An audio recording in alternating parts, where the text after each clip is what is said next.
Экс-президент Роза Отунбаева мурдагы президент Алмазбек Атамбаевдин кол тийбесигинин алынышы тууралуу билдирүү таратты. Отунбаева бул процессти 2016 жылдын ноябрь айындагы Жогорку Кеңештин Ата мекен фракциясынын лидери Өмүрбек Текебаевдин президент Атамбаевга импичмент жарыялоо боюнча демилгесинин логикалык уландысы катары сыпаттады. Ал ошол эле жылы депутат Канатбек Исаев дагы Атамбаевга кескин сын айтып чыкканын эстеп, натыйжада экөө Атамбаевдин саясий куугунтугуна алынгандыгын белгилейт. Роза Отунбаева өз билдирүүсүндө Жогорку Кеңештин ар бир чакырылышы ар кандай сын пикирлерге кабылгандыгын эске салып, азыркы шартта парламентте Алмазбек Атамбаев атайлап каралууга алгандыгын кошумчалайт. Отунбаева депутаттык комиссиянын Атамбаев саясий куугунтукка алды деген айыптоосунан башкы прокуратура негиз таппай койгондугу өкүнүчтүү экендигин, чынында Атамбаевдин тушунда анын атаандаштарына каршы иштер токулгандыгын билдирет. Отунбаева Атамбаев саясий атаандаштарын өзү куугунтукка алган жол менен басып өтүшүн каалабай тургандыгын, ага коюлган айыптар боюнча тергөө бейтарап жана калыс жүрүшү керек экендигин айтууда.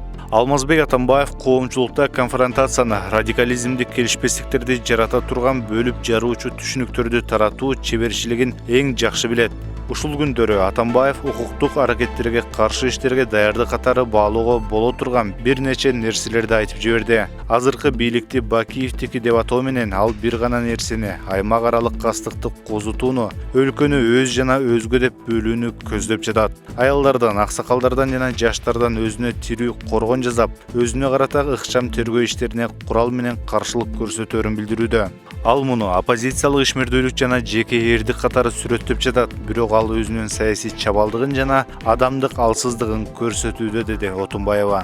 Экс-президент буга улай Атамбаевди укуктук талаада күрөшүүгө чакырат. Ушул эле тергөөчүлөр, прокурорлор жана соттор менен өзү куугунтукка алган атаандаштарына митинг өткөрбөй, өзүнүн актыгын сотто далилдөөгө ал өзү чакырып келген эмес беле? Саясий буйрук менен камакка алына тургандыгын билип туруп, өзүнүн атынын актыгы үчүн күрөшүү үчүн Өмүрбек Текебаев Кыргызстанга келбеди беле? Аз күн мурдараак Армениянын президенти Роберт Качарян 3-чү жолу камакка алынып, бирок күнөөсүн мойнуна албаганына карабай соттун чечими чыккандан кийин тергөөгө өз ыктыяры менен келди. Ал муну атаандаштары менен тарапташтарын кагыштырууну жана араң жеткен туруктуулукту бузуп алууну каалабай тургандыгы менен түшүндүрдү. Мына саясий лидердин жоопкерчилиги жана инсандын духунун бекемдиги. Алмазбек Атамбаев ушул саясатчыларды үлгү тутуп, өзүндөгү коомго болгон сый мамилени ойготсо болмок.